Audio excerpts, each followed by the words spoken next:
কোরআন যে বাংলাদেশে এবং পৃথিবীর মানুষের জন্য আশীর্বাদ হয়ে এসেছে, কিন্তু এই কোরআনকে আমরা আমাদের যে রাষ্ট্র ব্যবস্থায় আমরা কিভাবে দেখতে পাই, সেই জায়গাটা যদি আমরা পর্যালোচনা করি, আমরা দেখব যে বাংলাদেশে 90% মুসলমানের দেশে এখানে কোরআনকে আমরা যেভাবে কোরআনের যে আইডিওলজি, কোরআনের যে পার্সপেক্টিভ, সেটা যেভাবে আমরা আদালতের মাধ্যমে দেখতে চেয়েছিলাম, বরঞ্চ আমরা দেখেছি যে এই সংখ্যাগরিষ্ঠ মুসলমানের দেশে আদালতকে সবচেয়ে বেশি কলুষিত করা হয়েছে, বিচার ব্যবস্থাকে সবচেয়ে বেশি প্রাণান্ত করা হয়েছে, যেখানে আসলে আমাদের দেশের সকল মানুষ, বিশেষ করে যারা প্রান্তিক মানুষ, তাদের জন্য বিচার আদায় করা এবং তাদের জন্য ন্যায় বিচার চিন্তা করা, তাদের জন্য ন্যায় বিচারের প্রাপ্তি, এটা অনেক বেশি অপ্রতুল।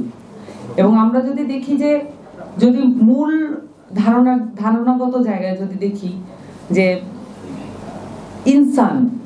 ইনসান শব্দের অর্থ আমরা মানুষ বলে জানি, কিন্তু আরবির যে রুট ইনসানের, নুন, সিন এবং ইয়া, এখান থেকে আমরা যদি দেখি যে ইনসান শব্দের অর্থই মূল রুটের জায়গা থেকে এটা হচ্ছে ভুলে যাওয়া।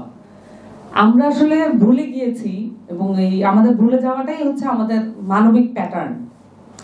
কিন্তু বারবারই কোরআন আমাদেরকে মনে করিয়ে দেয়, এবং আমরা যে ভুলে যাওয়ার কারণে আমরা সামাজিক নানান ধরনের বন্দোবস্ত তৈরি করি।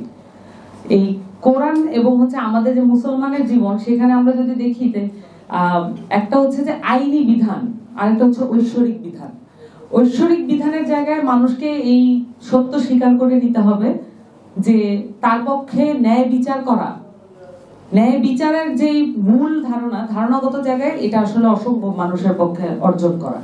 কিন্তু তার পক্ষে যেটা সম্ভব, সামাজিক নানান ধরনের বন্দোবস্ত এবং চুক্তিপত্রের মাধ্যমে তার যে দুনিয়ার যে জায়গায়, আইনের জায়গায় এসে তার যুক্তিসমূহ স্থাপন করা এবং সেই মোতাবেক আদালতকে তৈরি করা। তার পক্ষে ন্যায় বিচারের যে মূল ধারণাগত জায়গায় তার পক্ষে যাওয়া সম্ভব না, মানুষের পক্ষে যেটা সেটা যাওয়া সম্ভব না। এটা একমাত্র খোদা তাআলার, একমাত্র তার নাম সমূহের মধ্যে একটা আছে যে আল আদল, এবং তারই একমাত্র এটা, তার পক্ষে এটা সম্ভব। কিন্তু আমাদের যে কাজটা সেটা হচ্ছে ন্যায় বিচারের জন্য আল্লাহ যে ধরনের ন্যায় নীতি বলে দিয়েছেন, সেগুলোকে অনুসরণ করা এবং তার যে বৈশিষ্ট্য, সেই বৈশিষ্ট্যের কাছাকাছি যাওয়ার চেষ্টা করা। এই কাছাকাছি যাওয়ার জন্য আমাদেরকে বলা হয় যে তাকওয়া অনুসরণ করার জন্য।